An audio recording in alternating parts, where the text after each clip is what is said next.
আচ্ছা, একটু ঘামটা মুছে নেই। আমার দুপাশে দুই সুন্দরী হট নায়িকা বসে আছে, ঘামিয়েই যাচ্ছে।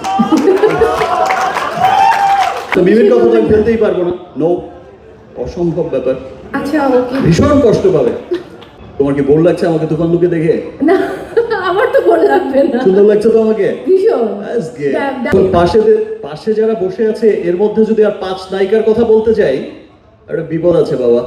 না না, এই দুই নায়িকার নাম আসলে তুফানি কি আছে আমরা এটা হলে গিয়ে জানবো। বাট আমার প্রশ্ন আপনার কাছে, এক এক ঈদে আপনি এক এক লুকে আসেন এবং নিজেকে ছাপিয়ে যান প্রতিবার। এখন তো তুফান লুকেই আছে। এখন হ্যাঁ, সেটা ঠিক আমার আছে। সেই রিমার্ক হার্লানের মধ্যেও কিন্তু র্যাম্পে হেরেছে তুফান লুকেই। আমি বলেছি না ভাই, এখন যা হবে তুফান হবে। তো সেখানে ওই হার্লানেও কিন্তু তুফানই উঠেছিল সেই দিন, নাকি রাফে?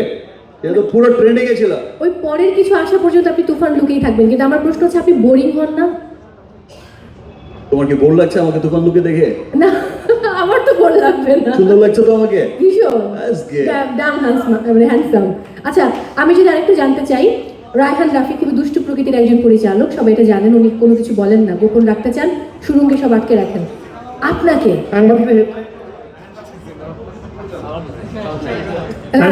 হেডলাইন করবে।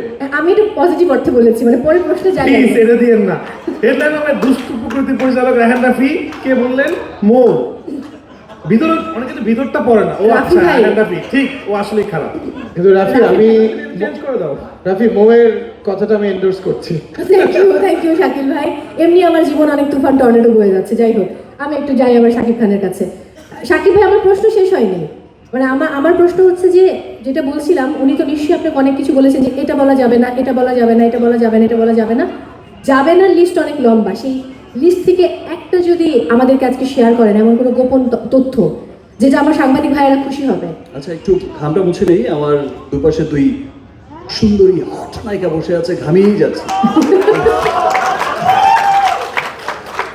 কি করবো, প্রশ্ন বলবো? হ্যাঁ, মানে গোপন কিছু যেটা রায়হান রাফির মানে বলা যাবে না লিস্টে রয়েছে, কিন্তু আপনি সাংবাদিক ভাইদের জন্য আজকে বলে দেবেন। আর মাত্র 4 দিনই তো আছে। আরে ধুর, এটা কিছু না। গোপন জিনিস গোপনই থাক না, বাকিটা তো সেই গোপন। রাইট, এই যে বিবি বলে দিয়েছে, বাকিটা তো হলে গিয়ে দেখবে। এটা কোনো কথা তো হলো? মিমের কথা তো আমি ফেলতেই পারবো না, নো, অসম্ভব ব্যাপার। আচ্ছা ওকে। ভীষণ কষ্ট পাবে। আমার কিছু বলার নেই। আমি চেষ্টা করেছিলাম, আমি ব্যর্থ হয়েছি, এবং আমার ব্যর্থ হওয়ার ভাগিদার আপনারা। যদি আপনারা পরের প্রশ্নে সেটা আসলে উদ্ধার করতে পারেন, আমি আর কথা বাড়াবো না। তবে এখন সাংবাদিক ভাইদের প্রশ্ন। আমার মনে হয় যে এই প্রশ্ন উত্তরের মধ্য দিয়ে অনেক উত্তর আপনারা পেয়ে গেছেন, বাট আমরা মাত্র 7টি প্রশ্ন নেব, কারণ আমরা জানি 7 হচ্ছে লাকি সংখ্যা। যাই হোক, আমরা 7টি প্রশ্ন নেব এবং